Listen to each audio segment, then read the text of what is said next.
për biznese qytetarë të ndryshëm nëse janë vendime që merren për qytetarë, por nuk ka pasur fare diskutime, janë marrur nga zyrët e institucioneve, nuk janë marrur nga diskutimet që duhet pasur me shoqëri në përgjithësi para se të dalin në vendime të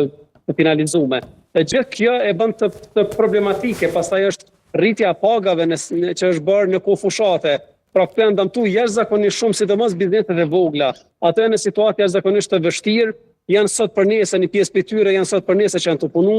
ato se po shkojnë drejt falimentimi, se kanë të pamundur ata me imbulue këtë kosto që po vinë. Domthon, në momente që është bërë rritja e rrymës ose rritja e produkteve tjera, automatikisht ka pasur ndikimin e vet zinxhiror, pra janë rritur çmimet e qeras, nëse kanë me qera, është rritur çmimi i energjisë, është rritur çmimi i ujit, çmimi i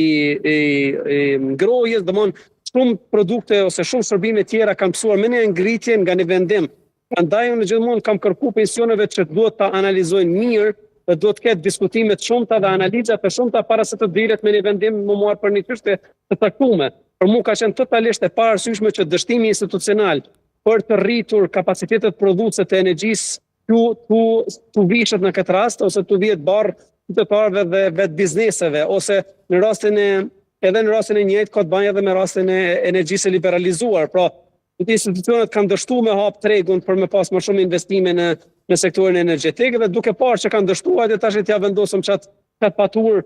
bizneseve dhe qytetarëve. Pra, askush prej njerëzve që janë nëpër institucione që kanë drejtuar institucionet në momentin që kanë marrë këto vendime nuk kanë dhënë